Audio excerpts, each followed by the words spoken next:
Warahmatullahi wabarakatuh.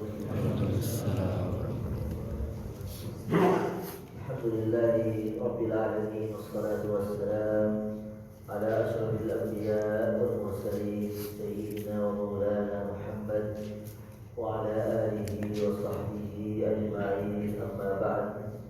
Allahumma anfa'na bima 'allamtana wa 'allimna ma yanfa'una wa zidna 'ilman wa 'amalan وأصلح لنا شأننا كله ولا تكلنا إلى أنفسنا طرفة عين. سبحانك لا علم لنا إلا ما علمتنا إنك أنت العليم الحكيم. أما بعد.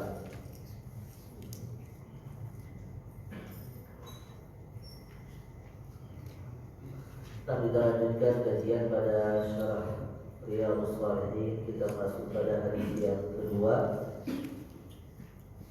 hadis dari Ummul Mukminin Ummu Abdillah Aisyah radhiyallahu anha qalat, dia berkata, qala Rasulullah sallallahu alaihi wasallam, Rasulullah sallallahu alaihi wasallam bersabda, Yaghzu jayshul al-Ka'bah, ada satu pasukan menyerbu yang hendak menyerbu Ka'bah. Fa idza kanu bi bayda'a min al-ardi yukhsafu bi awwalihim wa akhirihim.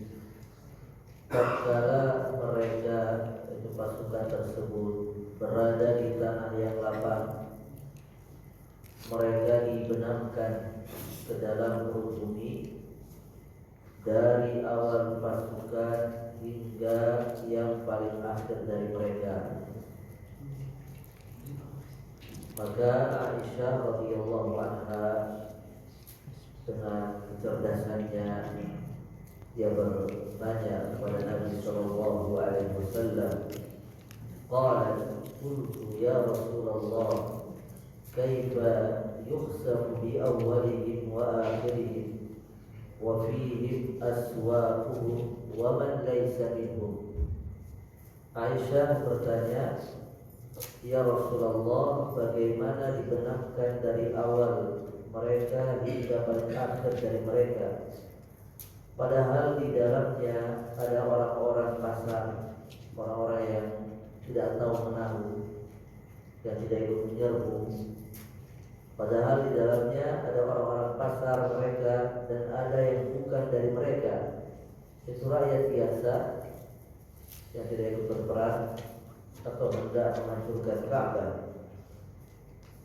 Maka Nabi sallallahu alaihi wasallam menjawab, yukhsafu bi awwalihim wa akhirihim thumma yub'atsuna ala niyatihim. Mereka akan dibenamkan dari awal hingga akhir mereka, kemudian mereka dibangkitkan berdasarkan niat-niat mereka. Hadis ini ya riwayat Bukhari dan Muslim, dan ini lafaznya Imam Bukhari. Jamaah sekalian rahimani wa rahimakumullah, hadis ini menjelaskan tentang satu pasukan yang nanti akan datang. Ini pasukan yang lain selain daripada pasukan Abrahah yang pernah dulu hendak, pasukan gajah yang dulu hendak menyerang Ka'bah, dan mereka dibinasakan Allah melalui Tayran Ababil. Adapun pasukan ini adalah pasukan yang nanti akan datang, di mana mereka hendak menghancurkan Ka'bah. Akan tetapi Allah Subhanahu wa taala menjadi Ka'bah Baitullah dan akan menenggelamkan mereka nanti semuanya akan ditenggelamkan. Di sini dikatakan hatta idza kanu bi bayda'a min al-ardi, ketika mereka sudah berada di tengah lapang, maka mereka yukhsaf dibenamkan dari awal sampai akhir. Ini biasa orang Arab demikian.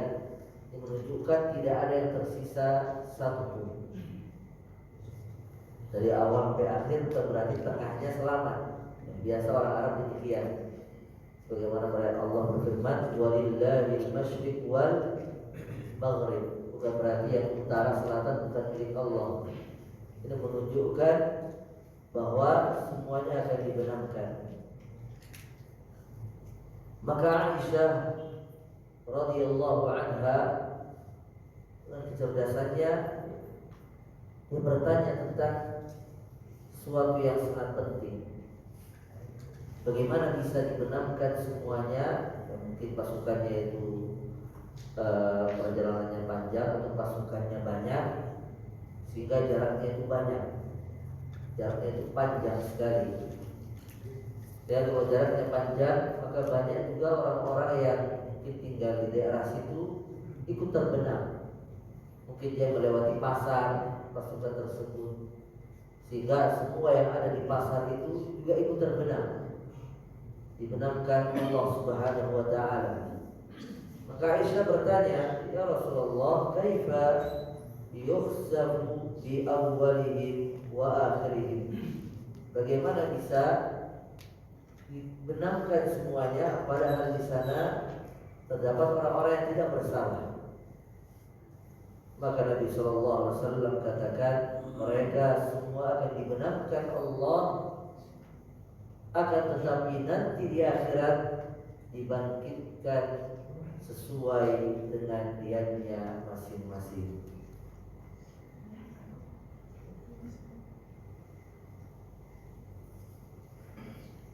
Nah, di sini berikan faedah yang besar, bahwa pentingnya seseorang untuk mencari teman duduk yang baik. Ini salah satu faedah utama dari hadis ini, bahwasanya pentingnya seseorang untuk mencari teman duduk yang saleh. Bahkan dikatakan dahulu oleh para salaf, inna min fiqhi ar-rajul an yafqaha ar-rajulu ma'kalahu wa mashrabahu wa mamshahu. Sesungguhnya di antara bentuk tanda kefakihan seseorang adalah ketika seseorang itu faqih, faham, tahu benar, mengerti tentang apa yang dimakan, wa masyrabahu, dan minumannya, apa yang diminum, wa mamsyahu, dan teman berjalannya. Jadi satu hal yang menunjukkan seorang ini seorang yang cerdas di mata para salaf adalah ketika dia benar-benar memilih tempat makannya, di mana dia harus makan. Jika diajak ke tempat mungkin orang-orang yang saleh, yang mungkin dia habiskan makanan itu, ini kesempatan bagi dia untuk menyantap makanan yang halal dari orang yang saleh, sebagaimana Imam Syafi'i rahimahullah ketika dijamu oleh Imam Ahmad dihabiskan makanannya, sampai-sampai muridnya Imam Ahmad heran. Katanya yang datang seorang imam yang zuhud, wara, ahli ibadah, kenapa makannya begitu ya banyak sekali dihabiskan oleh Imam Syafi'i? Karena jarang-jarang ya seorang diundang ya di rumah seorang alim yang pasti jamuannya adalah jamuan yang halal, makanan yang penuh dengan barakah.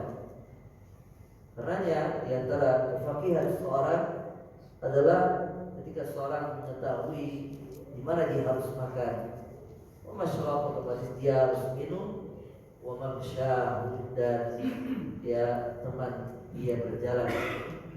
Karena sesungguhnya ya teman itu sangat berarti di dalam Islam. Al-mar'u ala dini khalilihi, kata Nabi, falyanzur ahadukum man yukhalil. Sebenarnya seorang itu tergantung pada agama temannya, maka hendaklah seseorang itu melihat, kalau ingin tahu agama temannya, agama seseorang, maka lihatlah kepada siapa dia berteman. Ini merupakan faedah yang besar yang terdapat di dalam hadis ini. Hadis ini juga menerangkan tentang pentingnya niat, bahwasanya seorang dibangkitkan Allah Subhanahu wa ta'ala nanti pada hari kiamat itu tergantung dengan niatnya masing-masing. Tidak berarti orang yang ikut diazab, masuk diazab, yang mana Allah Subhanahu wa ta'ala berkehendak di situ ingin mengazab orang-orang yang bermaksiat kepada Allah, akan tapi dia terikut di dalamnya, tidak berarti dia kemudian meninggal dalam su'ul khatimah, sebagaimana yang telah kita jelaskan pada pertemuan sebelumnya. Tidak mesti ketika kita melihat seorang yang meninggal karena dia di tempat permainan misalnya, itu kita langsung katakan ini su'ul khatimah. Dan sebaliknya yang husnul khatimah hanya orang yang meninggal di dalam sholatnya atau saat membaca Al-Quran. Tidak demikian, akan tapi semua akan dibangkitkan Allah Subhanahu wa ta'ala karena niatnya. Karena kita tidak tahu yaitu orang yang sholat juga dia ikhlas karena Allah atau tidak di dalam sholatnya. Karenanya yang paling penting bagi seorang adalah islah ma fil qalbi, memperbaiki apa yang ada di dalam hatinya. Karena sesuatu yang ada di dalam hati itulah yang nilai Allah Subhanahu wa ta'ala lebih besar daripada zahir, daripada seseorang. Karena sering kali zahir seseorang itu menipu. Zahir seseorang itu menipu. Karena pada hadis yang pertama Nabi SAW itu bukan mencela tetapi menganggap rendah ketika Nabi SAW memberikan permisalan, "Faman kanat hijratuhu lidunya yusibuha aw imra'atin yankihuha." Maka Nabi SAW ketika menerangkan ini dan menyebutkan hadis ini dengan nada perendahan, karena orang tersebut zahirnya ketika hijrah itu seakan-akan karena Allah Subhanahu wa ta'ala. Zahirnya ketika hijrah itu seakan-akan karena Allah Subhanahu wa ta'ala. Akan tetapi ternyata tidak. Tapi karena apa? Dunia atau wanita. Jangan disalahpahami. Apa hukumnya seorang yang hijrah pergi keluar daerah karena memang ingin melamar wanita? Boleh makruh atau bagaimana hukumnya? Boleh hijrah. Dia berhijrah karena ingin melamar seorang wanita. Akan tapi jelas-jelas memang dia nampak ini orang hijrahnya karena ingin mencari pekerjaan di sana atau ingin melamar seorang wanita di sana, dia harus hijrah. Tapi dalam hadis ini yang dimaksud Nabi SAW membandingkan dengan keikhlasan, maksudnya hijrahnya itu tampilannya karena seakan-akan cara ini berdakwah kepada Allah. Karena Nabi SAW menjelaskan dalam hadis tersebut, seakan-akan tampilannya ketika hijrah, Masya Allah ini orang karena Allah, karena ini berdakwah, karena yang lainnya. Tapi ternyata hijrah bukan karena itu. Inilah yang dicela dalam hadis tadi. Hadis yang pertama, innamal a'mal binniyat wa innamal likulli imri'in ma nawa. Ini kalau tidak punya bukunya kayaknya di HP ada. Aplikasi Riyadhus Shalihin matan ada terjemahannya. Biar ada koneksi sedikit, nyambung sedikit. Nah, ternyata orang tersebut ya zahirnya lillah seakan-akan, tapi batinnya lidunya. Inilah yang dicela. Nah, demikianlah hadis yang kedua. Hadis yang ketiga, Nabi sallallahu alaihi wasallam bersabda, masih dari Aisyah radhiyallahu anha, qalat qala an-nabiy sallallahu alaihi wasallam la hijrata ba'da al-fath walakin jihadun wa niyyatun fa idza istunfirtum fanfiru. Nabi sallallahu alaihi wasallam bersabda, tidak ada hijrah setelah terbukanya kota Makkah, setelah Fathu Makkah. Akan tetapi yang ada adalah jihad dan niat. Maknanya kata Imam Nawawi, la hijrata min Makkah li'annaha sarat dar Islamin. Maksudnya tidak ada lagi hijrah. Maksudnya adalah hijrah dari Makkah. Adapun hijrah secara umum masih berlaku. Kenapa? Karena Makkah sudah menjadi negeri atau dar Islam, kampung Islam. Nabi SAW di sini, hadis riwayat Bukhari dan Muslim muttafaqun alaih, la hijrata ba'da al-fath. Yang dimaksud tidak ada hijrah lagi adalah hijrah dari kota Makkah, bukan hijrah secara umum. Hijrah secara umum masih dianjurkan, bahkan ditekankan sekali apabila seorang berada di negeri kafir di mana dia tidak bisa melaksanakan atau menampakkan syiar Islam. Akan tetapi dalam hadis ini yang dimaksud adalah la hijrata ba'da al-fath, yakni dari kota Makkah. Walakin jihadun wa niyyatun fa idza istunfirtum fanfiru. Apabila seorang hendak, ini khususnya bagian berada di negeri Mekah atau di tempat-tempat yang sudah dia tidak perlu lagi hijrah, kalau dia ingin pahala yang besar sebagaimana pahala hijrah, maka dia bisa berjihad di jalan Allah Subhanahu wa taala dengan niat yang tulus. Kata Nabi sallallahu alaihi wasallam, karena amalan jihad adalah juga merupakan amalan yang paling utama di dalam Islam. Karena itu ketika Nabi sallallahu alaihi wasallam menjelaskan tentang keutamaan 10 hari di bulan Zulhijjah, tentang amalan tersebut tidak ada yang bisa menandinginya, maka para sahabat bertanya, walal jihad fi sabilillah, apakah jihad di jalan Allah juga tidak bisa menandingi amalan yang dilakukan pada bulan Zulhijjah?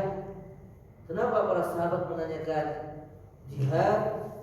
Karena jihad merupakan amalan yang sangat utama. Karena ketika ada seorang sahabat yang datang kepada Nabi SAW, adakah amalan yang lebih utama, lebih besar daripada jihad? Maka Nabi SAW menjawab, la ajib. Saya tidak menemukan amalan yang lebih utama daripada jihad. Kemudian Nabi SAW ingin membuka cakrawala wawasan orang tersebut, bagaimana dia bisa jihad itu menjadi amalan yang sangat utama. Maka Nabi SAW katakan kepadanya, apakah Anda bisa salat? Di mana saat itu dimulai dari orang yang berjihad ini berangkat.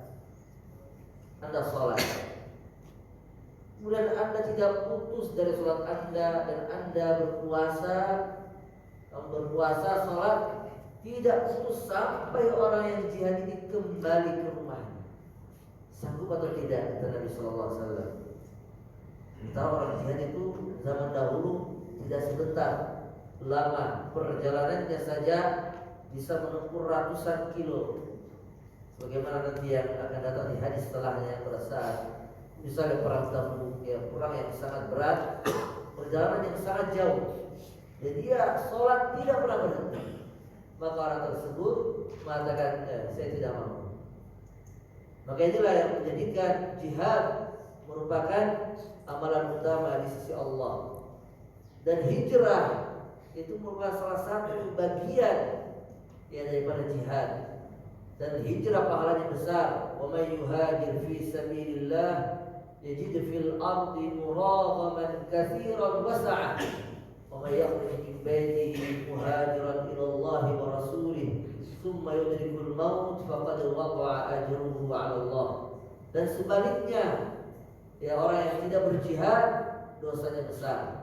Dan pembahasan jihad ini pembahasan yang lain. Yang kita ingin tekankan di sini adalah tentang amalan yang bisa menandingi hijrah adalah berjihad dengan niat yang ikhlas karena Allah Subhanahu wa taala. Kemudian hadis yang berikutnya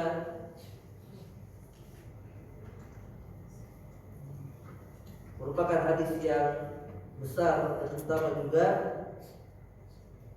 dari Abi Abdullah Jabir bin Abdullah Al-Ansari radhiyallahu anhuma qala, ia berkata, kunna ma'an nabi sallallahu alaihi wasallam fi ghazatin. Sesungguhnya suatu hari kami bersama Nabi sallallahu alaihi wasallam dalam suatu peperangan. Peperangan di sini disebutkan, dijelaskan dalam riwayat-riwayat yang lain adalah perang Tabuk. Maka Nabi sallallahu alaihi wasallam bersabda, "Inna bil Madinati la rijalan." Sesungguhnya di Madinah terdapat orang-orang yang masirtum masiran, orang-orang yang kamu tidak menempuh sebuah perjalanan dan tidaklah melintasi sebuah lembah melainkan mereka bersama-sama kamu. Kata Nabi sallallahu alaihi wasallam, "Inna bil Madinati la rijalan ma sirtum masiran wa la qata'tum wadiyan illa kanu ma'akum." Ya, tidaklah kalian berjalan melewati lembah, naik gunung, kecuali orang-orang yang tertinggal di Madinah itu ikut bersama kalian hakikatnya. Kalau dianggap ikut berarti pahalanya juga dapat.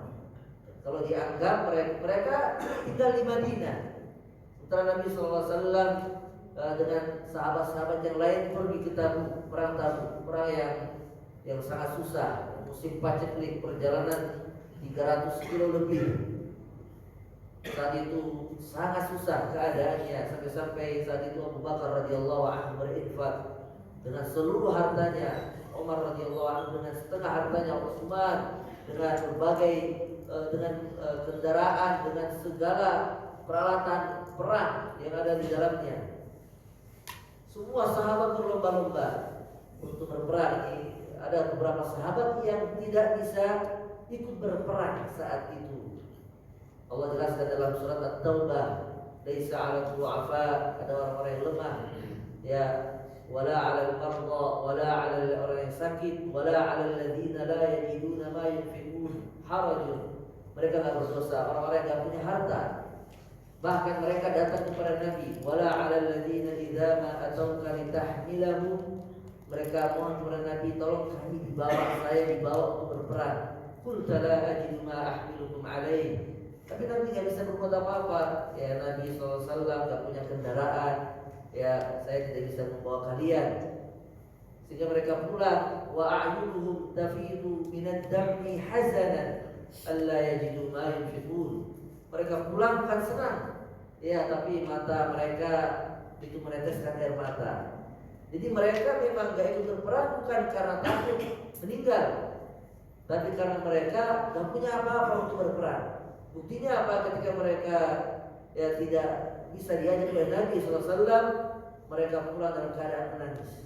Sampai-sampai di kitab-kitab sirah ini disebutkan, dijuluki mereka ini dengan sebutan al-bakkaun, yaitu orang-orang yang menangis karena tidak bisa ikut berperang bersama Nabi SAW. Bahkan diantaranya adalah Ulbah bin Zaid, seorang sahabat yang tidak punya apa-apa, tidak bisa bersedekah sekecil apapun. Akhirnya dia pulang, dia bersedekah dengan apa? Kalau begitu semua kezaliman kaum muslimin kepadaku, saya maafkan. Itu sedekahnya dia. Dan pagi harinya Nabi SAW yang mendapatkan, dikabarkan oleh malaikat bahwasanya Allah Subhanahu wa taala telah menerima sedekahnya. Ini demikianlah para sahabat radhiyallahu taala anhum ajma'in. Jadi mereka kan ma'akum, mereka tidak ikut berperang, tapi mereka bersama kalian, kata para ulama, bi qulubihim, dengan hati-hati mereka, dengan niat-niat mereka, dengan tekad-tekad mereka. Mereka tidak ikut berjalan, tidak melewati lembah, tidak ikut berperang, akan tetapi mereka bersama mereka habasahumul marad, karena mereka ada yang sakit. Dalam riwayat lain yang lain habasahumul uzur, dalam riwayat yang lain karena mereka ada uzur. Dalam riwayat yang lain Nabi SAW mengatakan illa syarakukum fil ajri, syarakukum fil ajr, mereka bersekutu dengan kalian dalam pahala. Mereka mendapatkan pahala sama seperti kalian. Nah, di sini ya terdapat faedah yang luar biasa. Lagi-lagi masalah niat, bahwasanya niat yang baik itu bisa mendatangkan pahala. Ya, sekedar niat yang baik itu bisa mendatangkan pahala, khususnya apabila dibarengi dengan tekad-tekad yang kuat ya untuk bisa mengamalkan amalan tersebut. Padahal ya susah untuk diwujudkan. Misalnya kata Nabi SAW, bahwasanya dunia ini milik empat, ya. Di antaranya orang yang kaya, kemudian dia berinfak. Orang yang kaya bisa berinfak. Ada orang miskin nggak bisa berinfak, tapi dia berandai-andai. Seandainya saya kaya, saya akan berinfak. Seandainya saya kaya, maka saya akan berinfak. Maka orang-orang yang seperti ini nanti di akhirat dia akan dapati namanya di sana, di barisan orang-orang yang berinfak. Ketika ada pembangunan masjid misalnya, dia ingin sekali dia berinfak, akan tapi dia nggak punya apa-apa. Di akhirat nanti maka namanya akan ada di sana, tertulis dia sebagai orang yang memiliki niat, dia akan mendapatkan pahala daripada niatnya. Khususnya ini bagi orang yang memang kalau dia punya uang dia bersedekah. Nah, bukan orang yang berandai-andai kaya ya. Kalau kaya baru mau bersedekah ini berat, susah, terlalu lama. Tapi dia punya sedikit rezeki atau ada rezeki gak disangka-sangka, maka dia berikan harta tersebut. Karena itu hadis ini memberikan pelajaran yang sangat penting adalah seorang ketika dia masih muda atau masih memiliki harta dan lain sebagainya, dia biasakan dirinya untuk beramal saleh. Ketika dia masih muda, biasakan salat sunnah, biasakan qiyamul lail, biasakan berpuasa sunnah.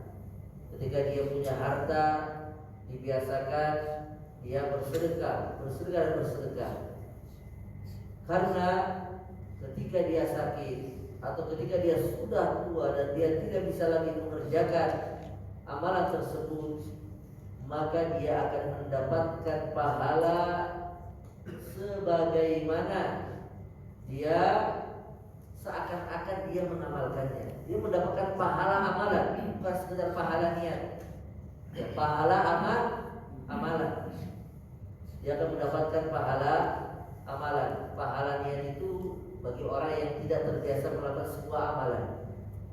Jadi mendapatkan pahala amalan, seakan-akan dia mengamalkan amalan tersebut. Bagi mereka yang memiliki kebiasaan untuk beramal saleh, ketika ada umur, bahkan kalau sudah tua sampai dia meninggal, itu tetap tertulis dia terbiasa melakukan amalan tersebut, maka tertulislah pahalanya dengan catatan kebiasaan. Ya, karena seandainya Allah memberikan dia kekuatan, dia tidak akan meninggalkan amalan itu. Dia tidak akan meninggalkan amalan tersebut. Inilah yang disebut dengan ya istiqamah. Inilah wali-wali Allah. Ya Allah katakan, man adali waliyan faqad adantuhu bil harbi. وما تقرب إلي عبدي بشيء أحب إلي مما افترضته عليه ولا يزال عبدي يتقرب إلي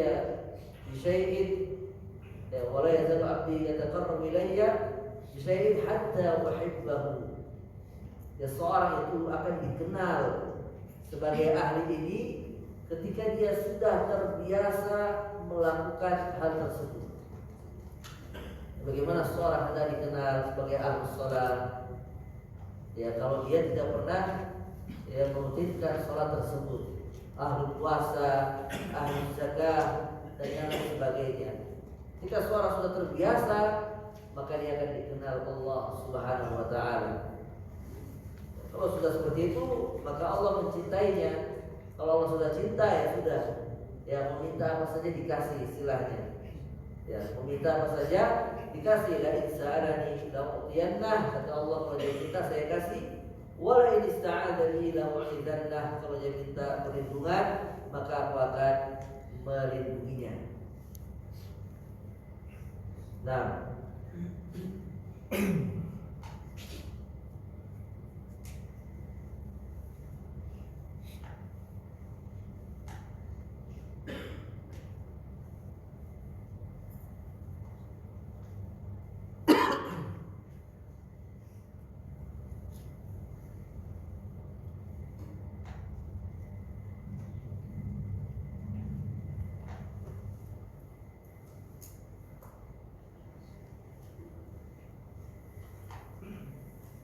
kemudian hadis yang berikutnya,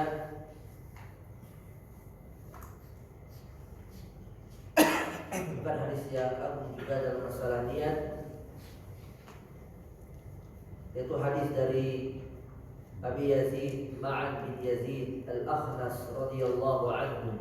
Ini merupakan hadis yang mungkin banyak mengenai kita semua. Kana Abi Yazid akhraja dananira yatasaddaqu biha. Bapak saya Yazid, ini anak, menceritakan tentang ayahnya, pernah mengeluarkan beberapa dinar yang dia bersedekah dengannya. Beberapa dinar itu orang miskin, seorang yang tidak mampu, tapi berani bersedekah dengan beberapa dinar. Karena satu dinar itu sangat besar, mungkin 4 gram emas. Fawada'aha 'inda rajulin fil masjid. Dia bersedekah dengan, kemudian dia titipkan kepada seseorang di masjid. Nah, ini biasa seorang ketika bersedekah nggak ingin ketahuan, dia titipkan kepada seseorang di masjid. Ya, bapaknya berpesan, maksudnya ini diberikan kepada fuqara wal masakin.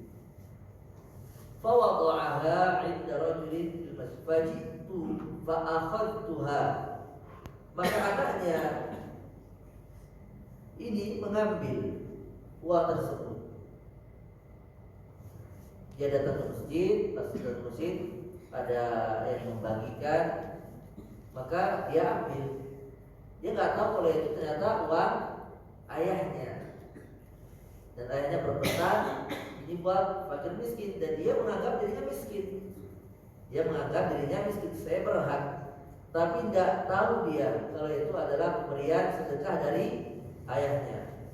Fa'ataitu biha, maka dia lapor kepada ayahnya, cerita saya dapat uang ya, ada yang kasih di masjid, ada yang membagi-bagi di masjid, atau ada yang kasih ya, saya dapat. Dia cerita kepada ayahnya. Ayahnya yang tahu mengatakan, wallahi ma iyyaka aradtu, demi Allah ini uang bukan untukmu. Kata ayahnya, ini uang saya sedekahkan, dititipkan buat orang di masjid, tapi bukan untuk kamu. Ini bukan berarti ayahnya tega atau enggak, tapi ya ayahnya memang ingin berinfak, tapi bukan untuk anaknya. Fa qasamtuhu ila Rasulillah, maka mereka ingin apa? Memperkarakan kepada Rasul sallallahu alaihi wasallam. Ini menunjukkan bahwasanya para salaf itu sangat ta'zim kepada dalil. Seharusnya biasanya urusan ayah anak ini masalah yang kayak gak enak, masalah uang aja sampai harus dilaporkan nanti gimana. Tapi kan ini butuh kejelasan di dalam agama, hukumnya bagaimana. Suatu yang membutuhkan kejelasan pembagiannya, sah atau tidak zakatnya atau sedekahnya, ya maka harus dilaporkan kepada Nabi Shallallahu Alaihi Wasallam. Padahal ini antara ayah dengan anaknya. Maka mereka datang kepada Nabi Shallallahu Alaihi Wasallam. Maka Nabi Shallallahu Alaihi Wasallam mengatakan, laka ma nawaita ya Yazid, engkau bagimu wahai Yazid ya pahala sesuai dengan niatmu. Walaka ma akhadta ya Ma'an, dan bagimu wahai Ma'an apa yang telah kau ambil. Bahwasanya itu sah, yaitu jatahmu, sementara bapakmu mendapatkan pahala di sisi Allah Subhanahu wa ta'ala. Hadis ini memberikan beberapa faedah yang luar biasa. Yang pertama, yadullu ala anna al-insan yumkin an yatawassat wa yatawassal ila ahad an yaj'ala wasitatan bainahu wa bainal muhtajin al-fuqara, wa bi hadha izharu li'amalihi amama hadha al-wasit wa anna hadha la yu'aridu al-ikhlas. Mulanya seorang itu ya ketika mau bersedekah dia lewat dititipkan kepada seseorang, berarti secara otomatis dia menampakkan sedekahnya kepada orang yang dititipkannya. Dan ini kata Syekh la yu'arid al-ikhlas, tidak bertentangan dengan keikhlasan. Cara yang justru bisa lebih ikhlas lagi, bisa lebih seorang itu apa? Ikhlas dengan cara seperti itu, daripada harus dia yang terjun membagi-bagikan. Ya, untuk menjaga keikhlasannya dia titipkan kepada seseorang.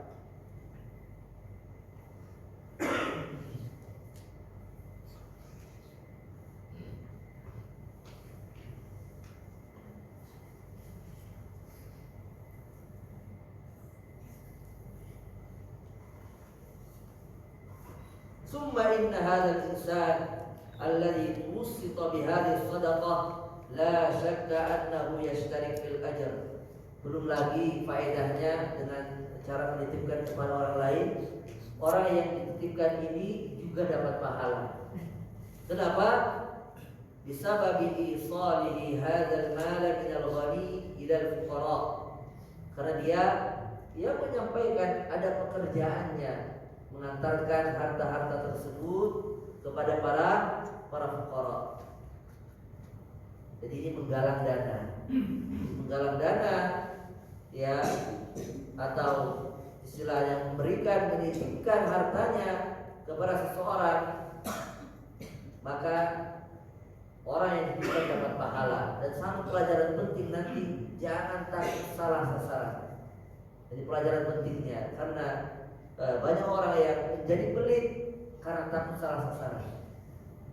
Terlalu banyak orang yang menjadi pelit karena takut salah sasaran dalam bersedekah. Di sini pelajaran sangat berharga. Wa min fiqhi Syekh Abdul Rahman bin Sa'di rahimahullah fi ba'd rasailihi ila ba'd talamizatihi annahu kana yad'u li hadha al-insan fi ba'd al-marrat annahu arsalahu bimal min az-zakah wa min as-sadaqah liyusilahu ila al-muhtajin fa kana yad'u wa yashkuruhu ala an ja'alahu wasiqan fil khair wa musyarikan lahu fi hadha al-birr fa hadha amrun la yanbaghi lil-insan an ya'nafa minhu wan nas kanu ya'tuna nabiy as-sadaqat wa yusiluha ila al-muhtajin wallahu yaqul li nabiyyi. Ya, Syekh As-Sa'di biasa melakukan hal ini. Syekh As-Sa'di biasa melakukan hal ini. Dan para sahabat dahulu juga mengumpulkan sedekah zakat mereka kepada Nabi sallallahu alaihi wasallam. Kemudian Nabi sallallahu alaihi wasallam membagi-bagikannya.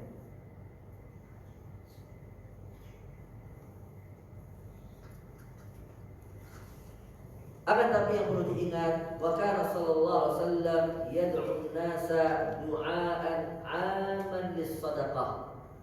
Ya, tapi kalau mengajak sedekah Nabi sallallahu alaihi wasallam usahakan seruannya itu umum. Ya, fadhal yang ingin meringankan, tafadhal. Ini seruan umum. Tafadhal yang ingin membantu saudara kita. Ini seruan umum. وليس معنى هذا أن يأتي إلى كل إنسان بعينه. Ya, jangan kalau bisa hindari ini. Ya, datang ke orang. Jadi ada pasukan-pasukan, ke fulan, kaya datangi, kepada si fulan. Kemudian dia mengatakan, ya fulan tasaddaq, wahai fulan sedekah. Ayo. Nah, jangan seperti ini. Kalaupun nggak mendatangi, usahakan kalau bahasanya menjamri, langsung sebutkan kepada si fulan, usahakan tidak. Wa yastasqiluna, karena kenapa? Fahadza qad yalhaqun nas fi haraj. Karena ini bisa membuat orang itu merasa tidak enak. Ya, kalau ditodong itu berat. Tapi kalau seruannya seruan umum itu masih biasa dilakukan oleh para ulama. Wa yastasqiluna hadzal alladhi yataraddadu alaihi. Wa lihadza kana al-Imam Ahmad yakrahu hadza. Imam Ahmad itu tidak menyukai dengan cara yang todong-menodong, langsung ditodong orang kaya tersebut. Akan tapi dengan ajakan secara umum. Lakinnahu laisa bimuharram. Tetapi kalaupun itu dilakukan, perbuatan tersebut tidaklah diharamkan. Mungkin kita lihat ini orang biasanya kebingungan mau buang uangnya kemana. Nah, itu nggak apa-apa disamperin. Kalau kita paham wataknya ini orang kayaknya kalau nggak disenggol nggak bakal keluar.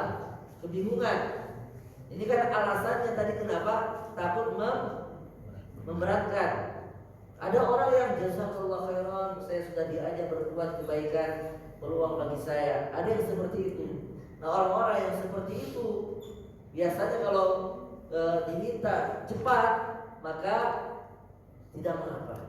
Asalkan alasan keberatan tadi tidak ada. Kita memang sudah bermuamalah lama dengan dia misalnya. Nah, ada terlebih dahulu. Alhamdulillah, wassalatu wassalamu ala Rasulillah wa ala alihi washabbihi ajma'in. Nah, hadis ini juga menjelaskan wa hadza yadullu ala annahu yajuzu tasadduk fil masjid. Bolehnya bersedekah di dalam masjid atau mengumumkan tentang kebutuhan masjid di dalam masjid. Jadi diperbolehkan. Masjid ini sedang membutuhkan ini dan begini, di dalam masjid maka diperbolehkan. Wa yadullu alaihi aydan haditsu.